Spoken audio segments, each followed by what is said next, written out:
We now get to see something amazing out of Tiana's Bayou adventure. Yes, I am not kidding. I am not being sarcastic. We actually have some pretty cool stuff that's coming out of the Splash Mountain destruction. Let's talk about that on That Park Place. Hello, I am Jonas J. Campbell, an investigative reporter for That Park Place. And here we have with me the Tabasco salt mine expert, Mr. Vash Sky. Vash, how's it going today?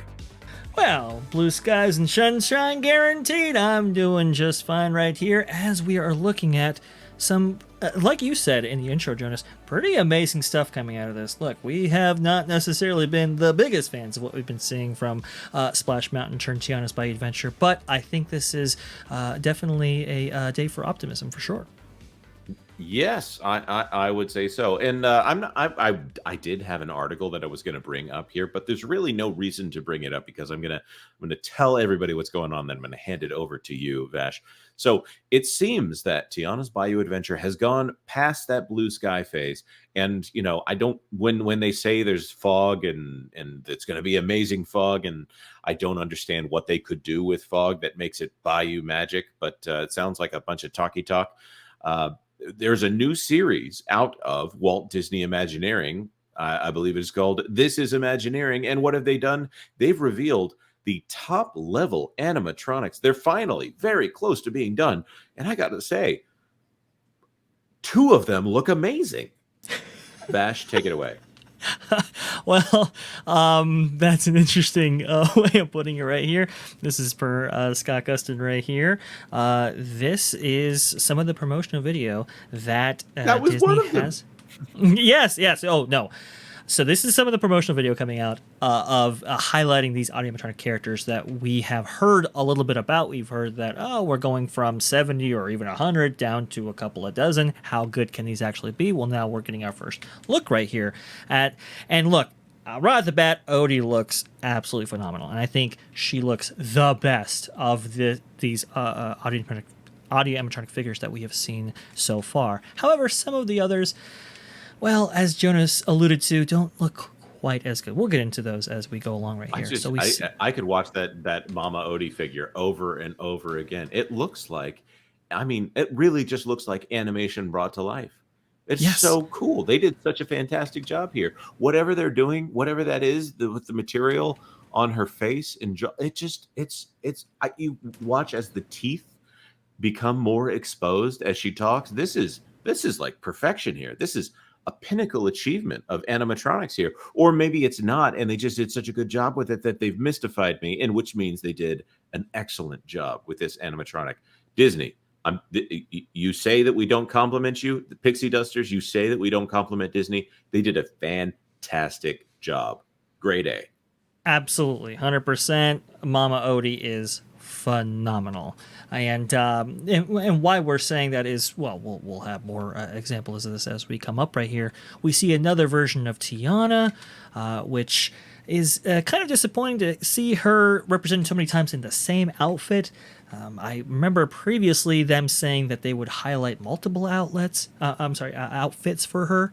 As I recall, unfortunately, they necessarily haven't done that here. She has a hat, yes, but largely the same. And I don't know. Unlike Odie, who looks just so good, so on model, animation come to life, Tiana doesn't necessarily live up to that. She doesn't look as good, I don't think. And it's not just the lack of a dress or whatever. It just doesn't look quite on model. It's a weird thing going on here, Jonas. I think there's a couple of things with Tiana. The eyes don't move the way they probably should on a character like this.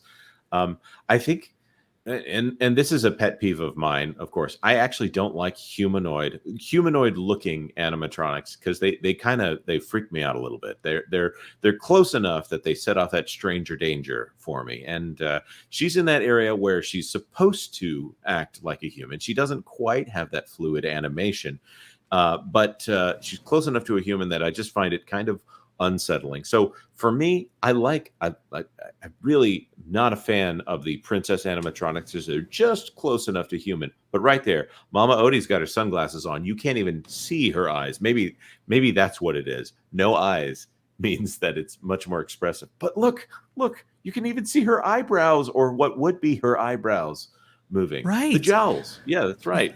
The jaw, she speaks like she did in the film. It is incredible, the amount of detail in that figure, but Tiana, not so much. And for such a pivotal character of this ride, which the reason why you're seeing it represented multiple times in multiple stances is because the Imagineers and Disney did the necessarily the focus group testing on this attraction, and they got the feedback that Tiana has to be featured in every single show scene, and so she will be. Oh no.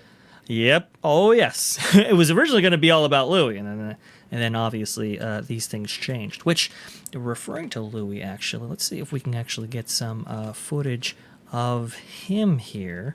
You can see the programming for the Tiana figure right here. It just doesn't look quite as smooth, quite as nice. What Jonas was actually referring to right there. We can see, That one and I didn't am look trying very to. lifelike. Yeah, not very Oh, sorry, lifelike there. that wasn't an animatronic. Sorry, forgive me. But you can see right here, it just doesn't quite look perhaps on model. But here we go. Here's the big one that we've been kind of waiting here. We've heard from multiple sources that the Louis automatronic is breathtaking. And yes, the level of movement here for this figure is quite incredible. And right here, you're going to see maybe they show it, maybe they don't in this version, but the layers underneath that Louis automatronic are quite good. You're seeing some other figures here. We'll talk about those in just a moment. But one of the disappointing aspects for me and Jonas, we were commenting back and forth on this before the show. The skin that they have chosen for Louis is a little bit underwhelming. Go ahead, sir. Well, yeah, and this to me is a question because if you had a Louis character walking around the park, I would understand why they would put like this felt or flocking material over Louis. And in fact, you might even assume it's a guy walking around the park if you saw this. So it is a compliment to the fact that it is very lifelike, but the fact that it's kind of this plush material or felt or carpet of some kind, he is supposed to be an alligator. I wonder why they went with those materials in particular, because he seems a little cartoony. He seems like he's like you said, Vash, in our previous conversation, kind of a puppet, which he is obviously a puppet, but I wonder why they went with that effect. It's weird because of, like you said, the materials used and stuff like that, the puppet terminology. Audio animatronics are supposed to be the realization of these characters come to life, right? And so to me, it's like, yes, this is an incredible audio animatronic in the way it moves, but it's not necessarily convincing to me that this character has come to life. It sort of looks like a mechanized puppet, and that's really unfortunate. You can kind of see right here below the jowls as well. This might be a loose fit. This might be some. Maybe they change out this material, but I don't think they do. Apparently, these are Disneyland specific audio animatronic figures right here. So the Walt Disney World ones have supposedly been already installed, we can assume. You can see the wrinkling underneath his mouth right there. It doesn't quite look very good. And I think those couple of things were a little bit disappointing to me. Now, we are such sticklers for these things because, well, we're only going to get a few. Interestingly enough, right here, somebody was able to look at the footage where this came from. Majority of this is coming from the we call it Imagineering series on YouTube. Somebody was able to take a look at the background image right here and AI upscale it, and we can actually see the animatronics listed and how many that we are going to get and where they're going to be placed in the Disneyland version of the attraction. We're only getting a few, guys. So the fact that not all of them are living up to necessarily the reputation or the hype generated by Imagineering themselves is a little bit disappointing. I don't know. I don't know if I would. Is this a list of because like there's one on there that said Avi, and what if they named the animatronic after one of the Imagineers, because I do believe Avi is one of the names of one of the Imagineers here. I don't know. I don't know if this is a list. No, that does very much look like That looks like the process standpoint for each of the individual animatronics there to me. Yeah, vignette animation. I don't know because I'm pretty sure I saw the name Avi on one of the name tags, so that throws me off there. Or maybe that is they named one of the characters after the Imagineer who was here, the cast member who was working on it. We have heard that like there's an opossum, for instance, a female opossum named Bo. We did have that video on the channel previously. I don't see that on the list here. It does make me wonder what is missing from this list. It could be that they're more represented for sure. This might not be complete, and they might have code names attached. We really don't know. We're still analyzing the story for sure. I guess the fact of the matter is, though, is that we are only getting a few dozen, whereas we used to have over 70, almost 100 if in Disneyland's case.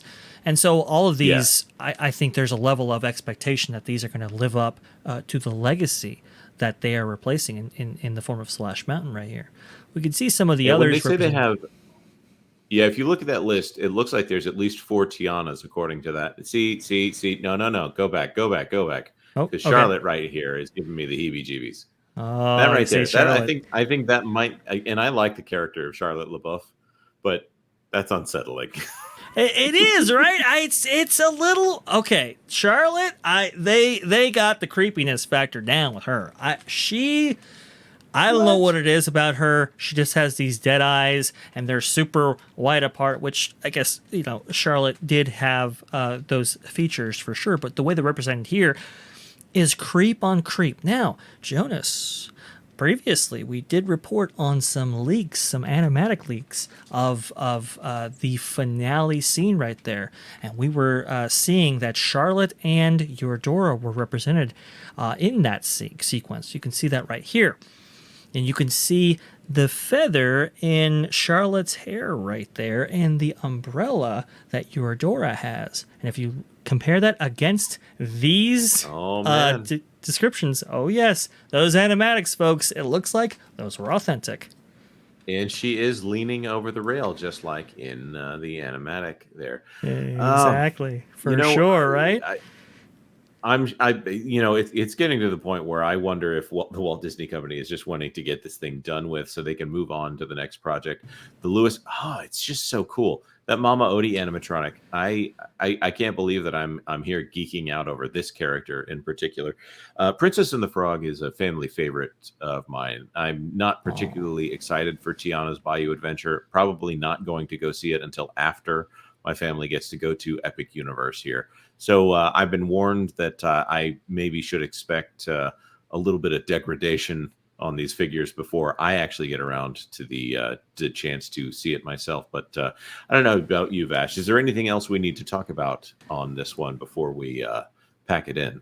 Yes, Murder Beaver for sure. That is what's represented right there, and looks like the Naveen's brother right there is represented. I believe Ralphie, is that his name? Yeah, Ralphie. That's the one. I couldn't remember that. But it looks like he's represented in the way that we see as well. Finally, and in conclusion right here, they did release a bit of concept art. The attraction poster for this thing.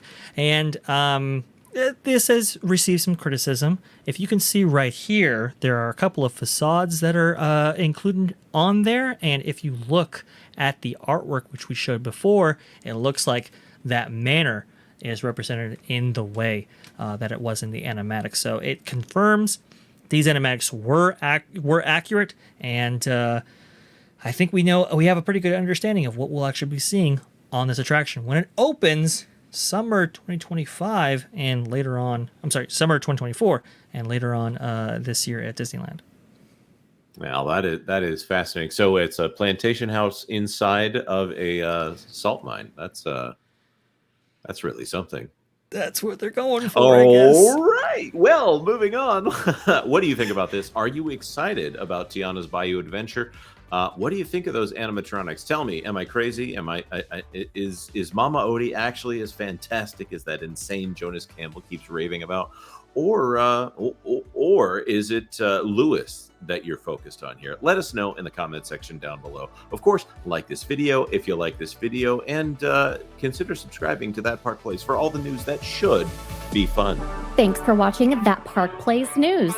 For more information, consider checking out www.thatparkplace.com. And don't forget to subscribe, share, like, and send this out on your favorite social media accounts.